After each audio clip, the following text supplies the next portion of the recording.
Growing up in a Christian family, sex for me was always something that I thought of only in the context of marriage.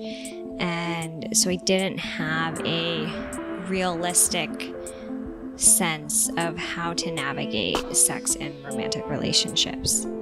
I had kind of internalized this demonization of sexuality.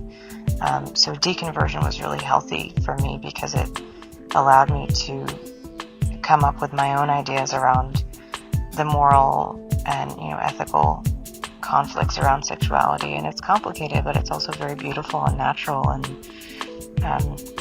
I hadn't felt like that about it before. Welcome to Forsaking Faith, where we tackle these and other thoughts through discussion and contemplation. This is Heather Bailey and Christine Goodrich. Our podcast explores the journey from fundamentalist Christianity to non-belief by examining the deep and nuanced effects of deconversion. While some ex-Christians focus on the negative aspects of their past, we want to emphasize how leaving Christianity is a complicated process that brings both pain and joy. It is both loss and liberation. While we lose structure, community, and stability, we gain empowerment and agency. We want to create a space for thoughtful discussion in this spirit, and we invite you all to join us. In this podcast, Christine talks about how she really was interested in sex as a teenager and did have some sexual experiences as a teenager. So she talks about those and talks about how these experiences made her seem like a slut from a Christian fundamentalist perspective, even though from a secular perspective, she was more of a good girl. So that's the irony. And her church family, she talks about, treated her as someone who needed love and forgiveness, rather than someone who was able to be a mentor to others, and they weren't interested in her or focused on her positive qualities, but were really thinking of her as this person who needed to be fixed and needed that love. And that's really because of the way in which fornication was viewed in our church, which was that fornication was really a sin that was held up to be a worse sin than others. So as a result of this conflicting, background, Christine felt like she didn't understand how important agency was. And so she did have a lack of agency in some of her early sexual experiences, which she talks about. And then she talks about how that's changed since she deconverted, how now she does have this strong sense of agency, and she ends her summary by talking about what she wants to tell her daughter and how she wants to raise her daughter to view sex.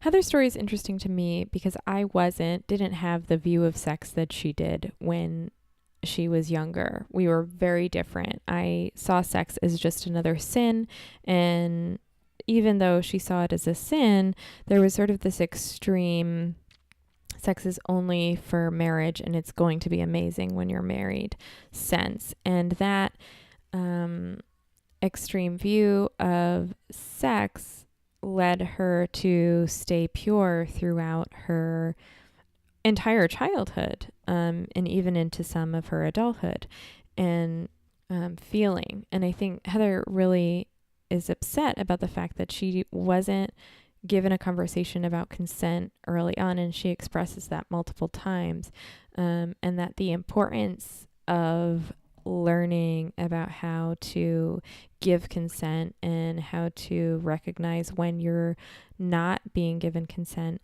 really changed her attitude of how she approaches sex.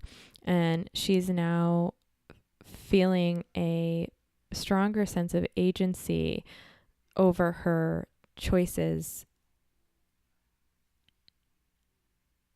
over the choices that she makes as a sexual being. And she's also happy to say that she loves sex and loves the interaction that comes from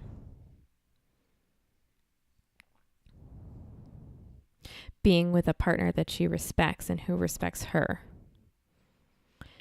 She also talks about how not having those conversations kind of led her from jumping from that extreme purity into something she wasn't ready for. What, Evie?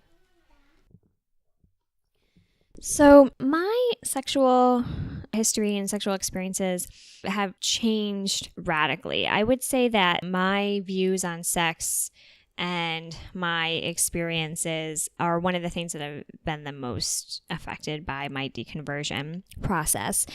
And so I do want to say upfront that now I'm in a really positive place where I really, really enjoy having sex, and I own that. But it's been a difficult journey getting to this place because I wasn't, prepared to navigate sex and relationships, because that's not something that I was taught, because of my background. So some of the things I'm going to be talking about are difficult, and it's going to get positive at the end. But first I have to work through and be honest about some things that have happened to me that are not pleasant. So because of, the Christian fundamentalist background, and especially also because of my family and my family dynamics, I had a very, very extreme conservative view of sex. So what I mean by that is that I was primed from a very young age to think that not only was sex not something that you should do until you were married, but I had a concept of sex as being this kind of transcendental experience.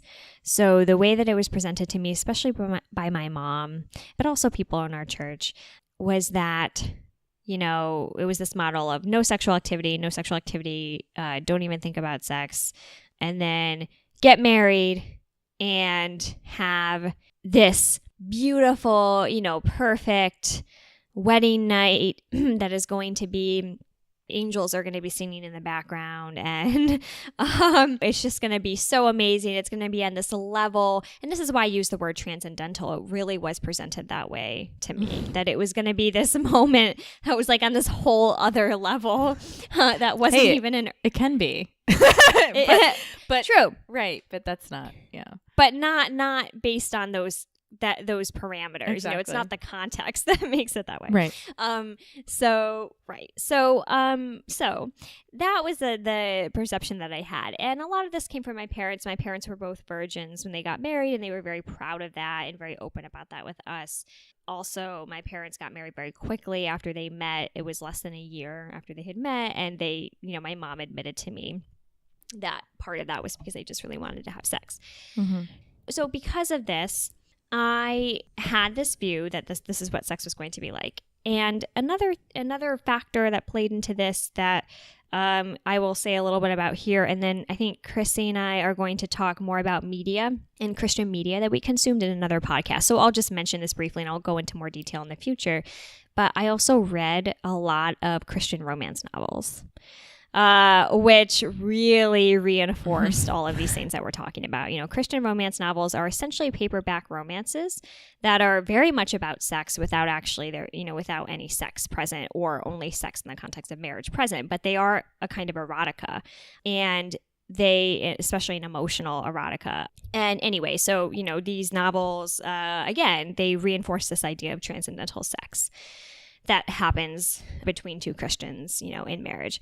So that didn't help either. That continued to influence me. So what this resulted in is my high school and actually all of my college experience as well. So my 4 years of undergrad, I was very much committed to this idea, and it made me very closed off to any kind of romantic experience, not just sexual experience. But I think that I had, and I don't know, it'd be interesting to hear what other people have to say who knew me at this time, but I think I had an affect about me that was sort of, not open to those kinds of experiences. And and that's true. Like even in high school, that was true. I mean, I think you were one of the people who didn't like talking about it either, as openly. Yes.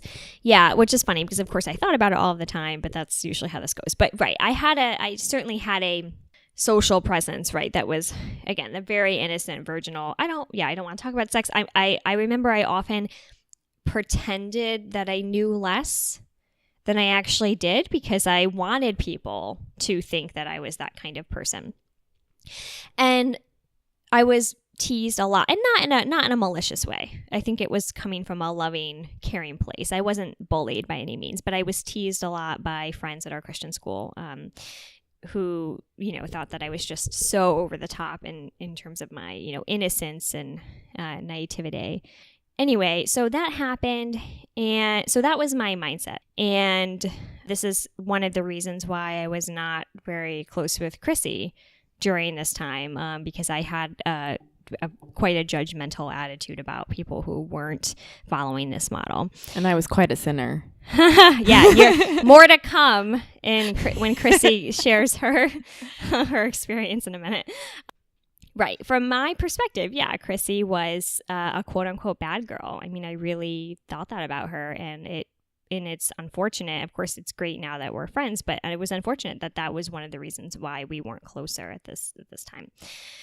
So that was my mindset. Now I explain all of this in detail to try to articulate how quickly things changed for me. And so throughout this whole experience and at this stage of my life, I thought that I wasn't having sexual experiences because I was above everyone else, and I was saving myself. I was choosing to do this. What I have realized subsequently is that it wasn't for any of those reasons. It was just because there was no opportunity. There wasn't anyone pursuing me, because what ended up happening is the first instance that a guy pursued me, I gave in, and not in a healthy way, because I essentially ended up swinging, sort of far all the way over to the other extreme, which is what makes this difficult to talk about. This is something that I was really upset and hurt and traumatized by for a long time. And it's only, I would say, in the past year that I've gone through a lot of healing with talking to friends, therapy, professional therapy, and also talking to this person about what happened, that now I'm in a place where I feel I finally have reached a point of healing. But I still think it's important that I talk about this. So I'm going to share these details. But, and one more thing I'll say too is, because of this transcendental sex mindset, I also didn't have anyone really talking to me, and certainly no authority figure or mentor talking to me about how to actually realistically navigate sex in romantic relationships. Yeah. And I also think, I just want to add that I also think I was in your life at this time and we were getting closer. And I think any sexual encounter that you had, I actually encouraged. And so even if there was some questions about it, I didn't look at it from that perspective, because I was so excited that you were taking the leap of leaving Christianity. Mm-hmm.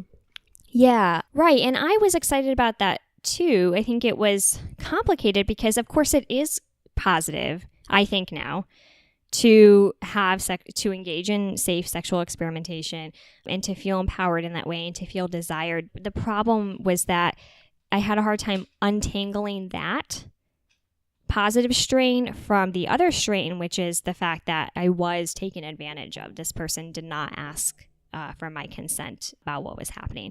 And so for a long time, I had conflated those two. And that's something I've had to work through. And I'll definitely talk about more about that in a minute, how I got to that point. So essentially what happened, this person was a mutual friend, and I'm going to call him Will. And this person actually is still friends with Chrissy. We met through mutual friends. We went to a concert. I also had a lot to drink. Of course, again, these are all things that, looking back now, these are things I, of course, know. Here's how to make sure that you're safe and that you have agency in any sexual encounter. And one of the biggest things is make sure that you're not drinking too much. But of course, no one had talked to me about this, so I just didn't really have any kind of sense of that, that this is something I should be careful about. So anyway, it had quite a bit to drink. We were at a concert. And then we went for a drive afterwards, just the two of us. And he kissed me. So that was my first kiss. The kiss itself was actually really great and fun. And it was, romantic because it was snowing. And so there was snow literally falling. And so it was really quiet and really late at night.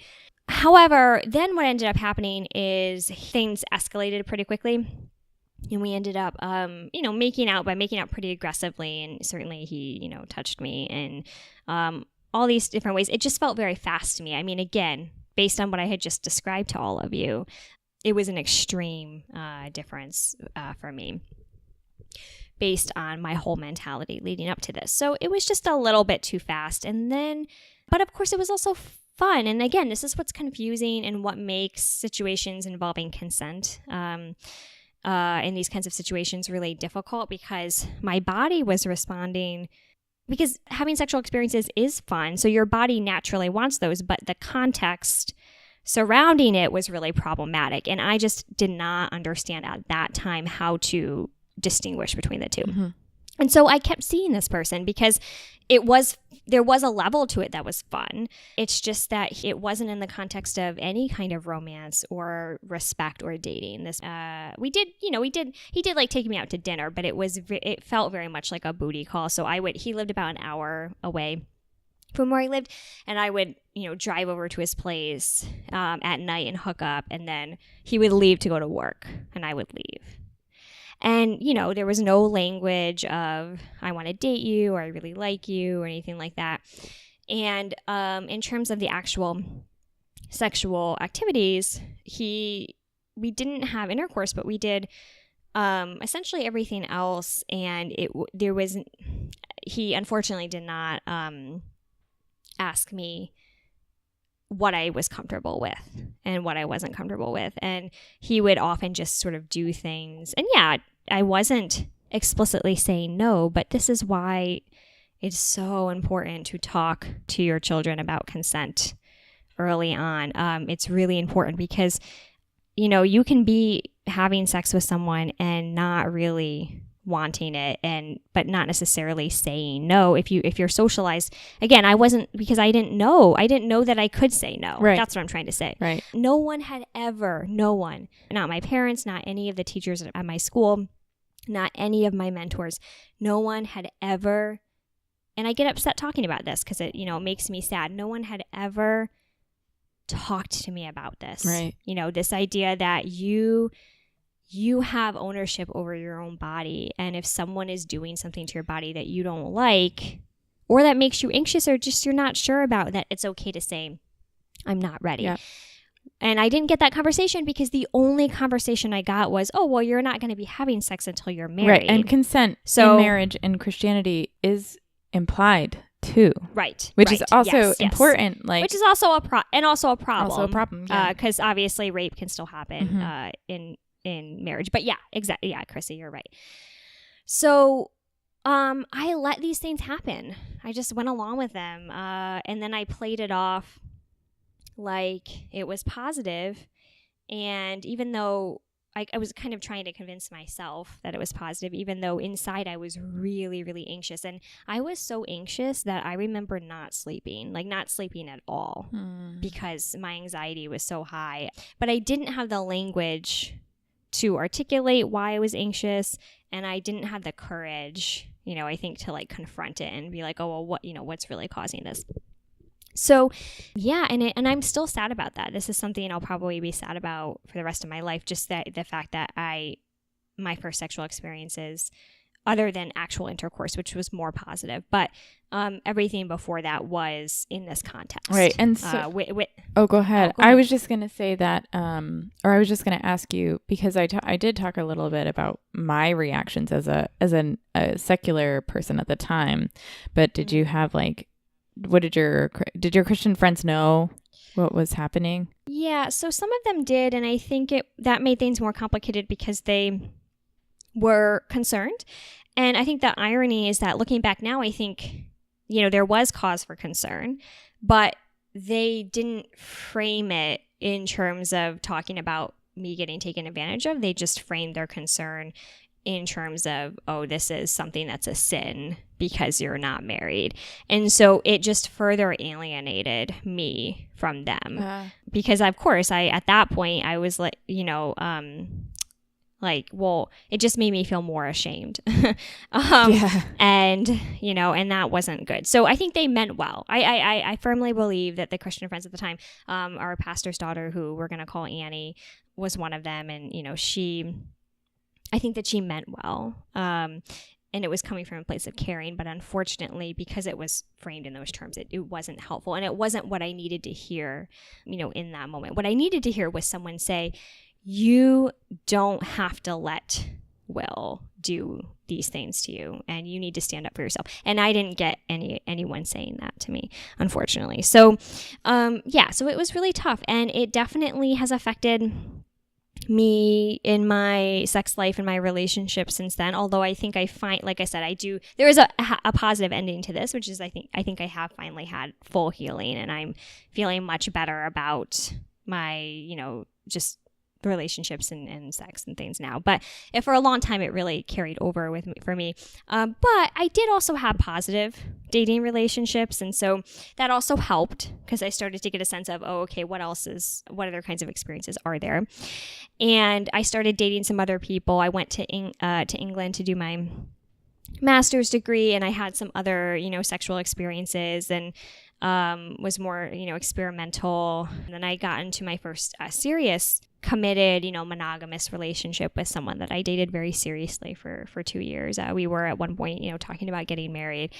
That, of course, was really great, because then I could understand what it was like to have the emotional commitment and the respect and the love from someone, and and the sex, and also experience sex with the same person consistently, which is really fun to sort of learn more about them, but also engage in experimentation with them.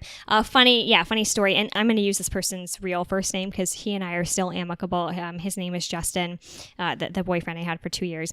He was also really great because he also introduced me actually to some other things. Like the first time I ever watched pornography was with him. Together, it was like a couple thing. I was like, again, because of my background, I was like, I've never, even though I had these other sexual experiences before I started dating Justin, it was weird. I still had this hang up about porn that was ingrained in me, from this young age. And it was really liberating and really fun and really special.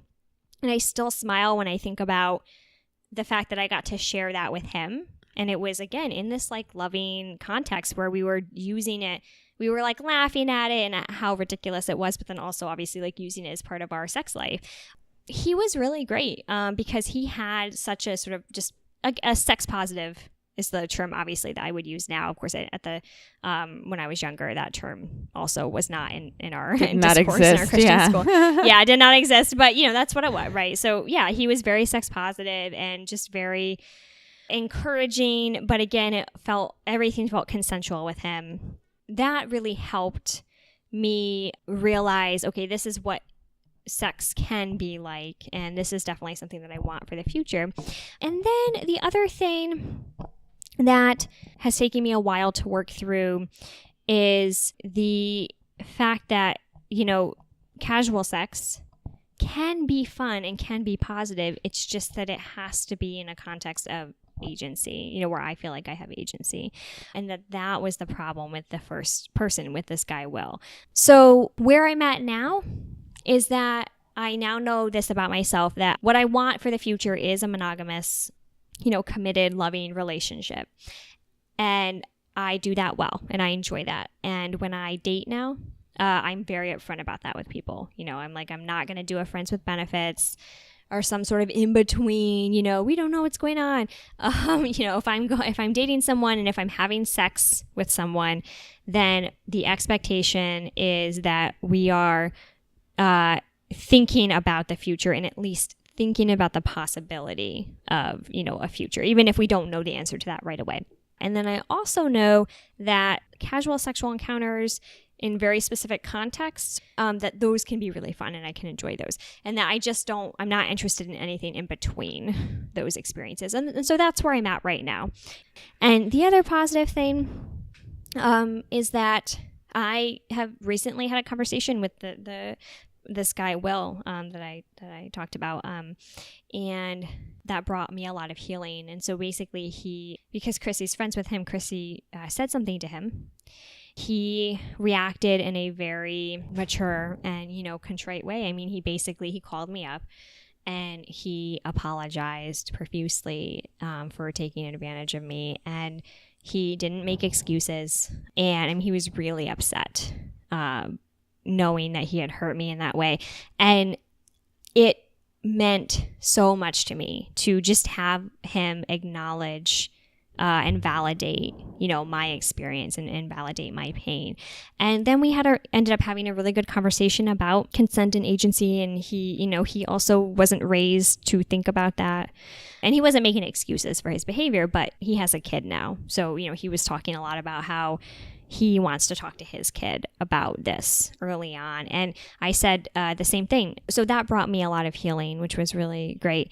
I've had a similar experience, definitely. When I was young, my second sexual encounter was something that I didn't want to happen. And then he called me, years later to apologize. So I can understand that healing. Yeah. And I think so. Yeah, I think Chrissy and I both want our listeners, especially our male listeners, I think. But, it doesn't always fall on gender lines, but it predominantly does, unfortunately, because of how we're socialized. So, we want our listeners to think, hey, have I ever done this to someone? Have I ever, taken advantage even if I didn't intend to? And if so, I think it means so much to just reach out to that person and say, hey, I acknowledge that this is what happened and I'm sorry. It can really go a long way. So I'll end by just saying, I'm now in a really healthy place and sex is really fun. I really love it. And I've worked out what I like and what I don't like and what the parameters are that are acceptable for me. And I love that I don't have to perform this kind of innocence because, again, that was the pressure that I felt growing up in the church that I grew up in, that especially for women, that we were supposed to act like we didn't really care about sex or we were going to be naive and I'm like, no, I just love that I'm free of that and that I can acknowledge that I really enjoy it. And I have a very high sex drive and I like experimentation and it's just so great. It's so liberating. So I think, Chrissy, it's interesting. Her story is similar to mine in some ways, not in all ways, but, there are some connections. Yeah, it's definitely different in the beginning. Heather and I went to school together, which most of you know if you've listened to our other podcast. And Heather was very much the good girl who didn't even have an interest in sex. And I definitely had an interest in sex. Not sex. Let me be clear. I liked the stuff, everything up to sex. And I think I even used that phrase often when I would talk about sex, everything up to sex, everything up to intercourse. So my first kiss was at 13.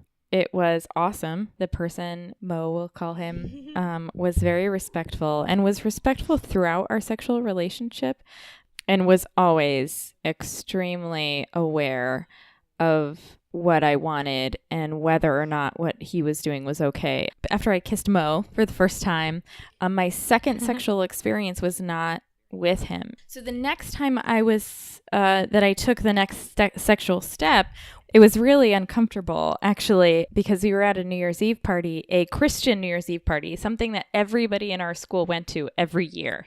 Had you ever gone to that New Year's Eve party, Heather?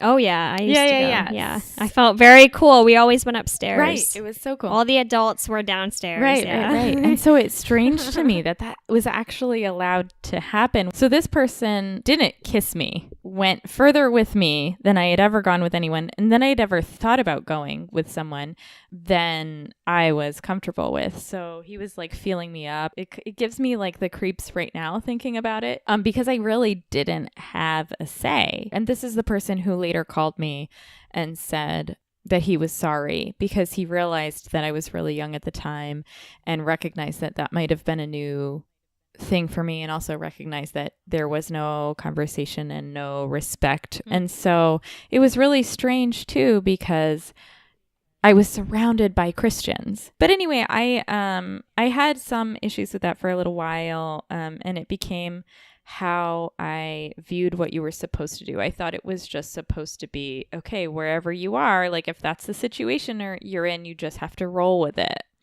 And that's how I approached sex for a really long time. Then his friend, Frank, I'm going to call him Frank because I don't like the name Frank. Sorry, all you Franks out there who are listening to our podcast. Franklin's nice. I like Franklin.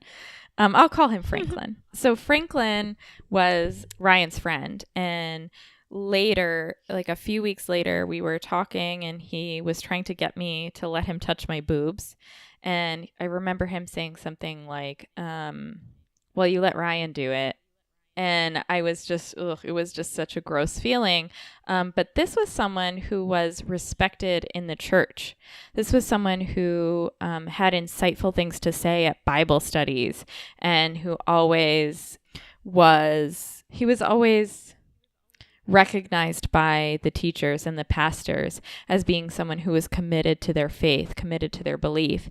And so it was really strange for me when this person had this complete departure from his beliefs, because he was being a creep and really pushy. I mean, I said no several times, and he was just like, no, just let's hug and I'll keep my hands up and then I can touch your boobs. And it was so gross. And so for me to even talk about that with my friends and with the people I was around took a really long time, because he was so liked by everyone and such a picture of the perfect Christian male.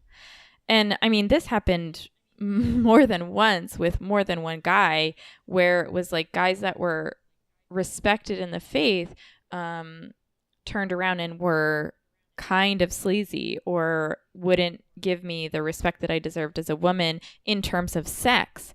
And so when I was in high school, I felt really slutty. You know, I always thought of myself as kind of the slut or the girl who's very promiscuous, and I shouldn't have. I wasn't having sex, you know, and most of my sexual encounters were with people who were taking advantage of me.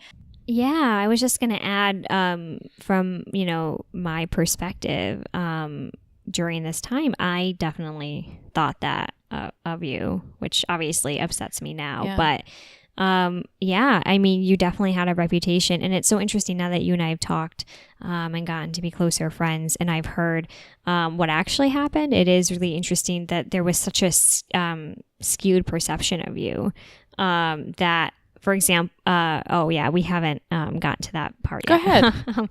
But you know, there so in a minute, Christy's going to talk about an experience she had where she got in trouble for making out with someone, but I thought that she had sex because that was the rumor that was going around, and so there was like this just this like over exaggeration of your and also, of course, again, even if you were having sex, that still shouldn't be shame around that, but you know, I'm just saying that it was exaggerated. Right. And it had a negative impact, I'm sure, on other relationships too. And you know, I'm just one example of someone that you and I weren't close for this reason. Sure. And it affected me as like a Christian mentor too. So even if I displayed kindness and love and forgiveness and all of the other things, because I was promiscuous in the eyes of the elders in the church, I was like not a good mentor for younger children. And I also needed a lot more love. And I do want to add that when I did get in trouble, and this was, like I said, for making out, everybody thought I was having sex and I think it was because the punishment was so severe. Especially my friends might have thought, how could they be put in for that long unless it was something serious, you know? Because I was in school suspension for a total of 12 weeks. For making out with someone.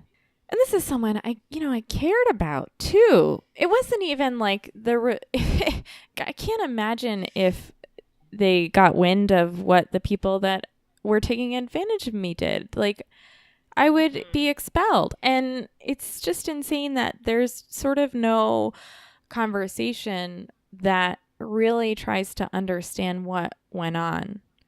They always assumed, as soon as I remember when my principal found out that I was making out and I got in trouble for it, she just said something like, you're in big trouble or whatever. It wasn't like, hey, Christina, I just want to talk to you.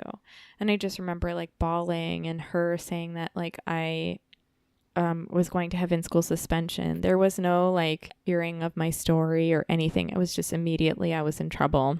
That's just not the kind of mentorship that you want to give to a child. It's just the complete wrong way to do it. And I know all of you out there have heard me talk about these people. I love these people, and I know these people love me, the elders and the leaders, the female leaders of the church were always there, you know, but they didn't always want the whole story. And part of that was because it was kind of taboo to talk about sexual encounters. You know, it was still really private. So it was really uncomfortable, I'm sure, for them to be like, so what actually happened, you know? And also, and yeah, I completely agree. And just to add to, I think it's also because there was such a, in our church and in my family too, there was such a binary. So there was such a sense of, or no sexual activity is good and sexual activities are bad, and not a lot of sense of nuance, like you were saying, Chrissy, of, you know, well, what were the circumstances? Right, because they didn't really care. Surrounding. Right, exactly. Right. It was almost like, well, you have, you might as well have had sex. It seems like there's no fine line. And that's true in the Bible too. I mean, nobody talks about making out in the Bible, right? It's all fornication or this beautiful thing that happens in Song of Solomon. You know, so it's like negative or awesome. Sex is such a strange. Which, funny story, Song of Solomon, the lovers are not married. Oh, I didn't know that. Anyway. No, there's no indication. It just says my beloved and my lover, but there's no indication that the two of them are actually like have had some sort of marital contract. Interesting. I didn't know that. Anyway. So it's so anyway, so growing up in that kind of inner environment has kind of made me for a while I was really resentful of my school, and I grew up thinking that sexual encounters were supposed to be the way the man or my other partner, it was dictated by them. And it wasn't until I left Christianity that I started realizing that I had some agency. And Heather has talked about this too. This guilt that was accompanied with sex, and this idea that men control sexual encounters changed drastically when I deconverted, because my first real boyfriend, he was very loving and would have waited forever to have sex with me, and was very aware of my background and willing to respect that and whatever I wanted to do. And that was really beautiful. And then as I grew older, I didn't realize that I had been abused by these people till much later. And so it was really strange that I didn't actually feel the negativity until I was secular, until I left the church. I was allowed to see like, oh, what is a predator, and what do those kind of people do? And, you know, what does that feel like as a victim? Those conversations didn't happen before I was a Christian, or before I deconverted, I mean. And it's just crazy that that's not addressed. So, right, I think that, you know, both Chrissy and I really are on the same page in saying that we now, you know, we do have positive sex positive views, and we have a good sense of, you know, sexual agency. And again, I do want to emphasize that sex is fun. This is not, you know, this podcast is not, you know, a negative, you know, sex is a negative experience. It doesn't have to be. It is really positive. It's really fun. We both enjoy it. But we had to go through a lot because we didn't have these conversations when we were younger. And yeah, I just want to echo with what Christine was saying, that, you know, I certainly wish that my parents, even as Christians, you know, in terms of the agency and consent conversation, you can have that conversation as a Christian. Yeah. You can still say, we believe that waiting till marriage is the right thing to do based on Christianity. And here's this concept of consent, which is also important in not just outside of marriage, but also in marriage, any kind of, you know, sexual encounter that you have. And I just really wish that anybody had that conversation with me. We'd like to thank our friend Courtney for the montage clip at the beginning of the podcast, and our friend Amy for sharing her excerpt from her short fiction with us at the end. And also thank you to our listeners. We really appreciate you sticking with us so long, so thanks. If you would like to contact us, you may email us. Our email address is forsakingfaith@gmail.com. You can also tweet us at forsakingfaith, or like our Facebook page, which is called Forsaking Faith. Please be sure to subscribe to our podcast, and we would also appreciate it if you would leave us a review so that more people can find us. Stay tuned as we wrap up this episode with our artistic segment, which we hope will further inspire you as you reflect on what you've just heard.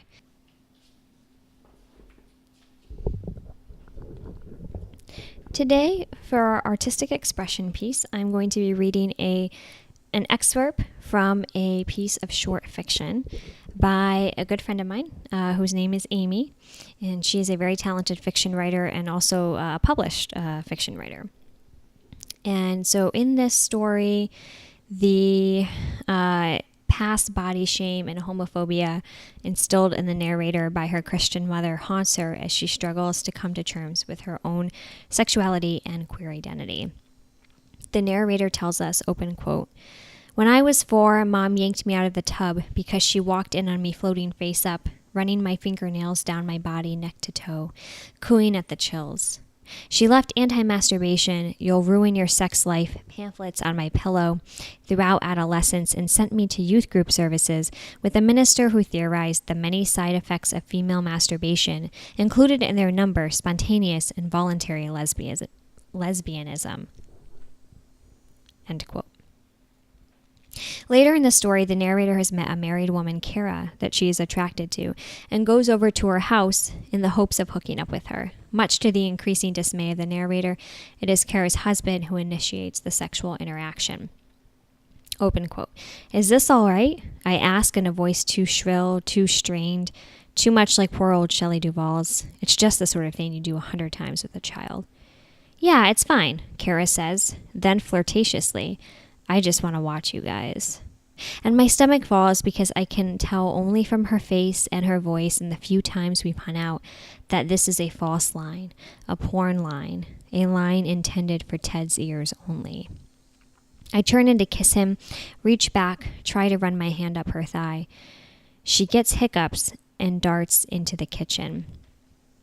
Ted and I move to the bedroom. He gets on top of me. Kara pushes the door open, steps inside soundlessly. I try to meet her eyes even as her husband eats my face. I try to communicate into her big, deep eyes. "Please, please, I need this. Just let me have this. I'm not even really attracted to him. Just to the things he's doing to me. Let me have this, you amazing, powerful bitch." Ted looks over his shoulder at her. "Kara likes girls with big tits," he says. Kara gives an alert smile and a single nod. She raises one finger in the air and declares, "No worries, as you were, but I'm going to take a bath." "No," I slur, yanking Ted's face away from me. Ted stands on his knees and grips the back of his curls. He and Kara blink at each other a moment, and then look back at me and break out in unison. Don't worry about it. Don't worry about it. This happens all the time." "Kara just isn't always feeling it," he says. "It's nothing personal." I feign a dawning conclusion on my face. Sure, happens all the time. Nothing personal.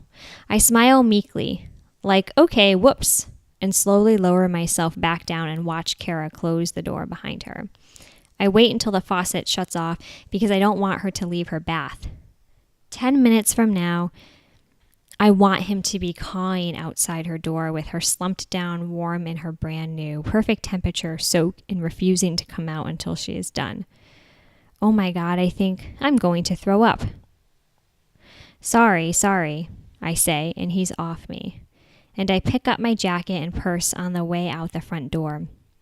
And I go home, and I can't finish this myself. I still can't finish this myself.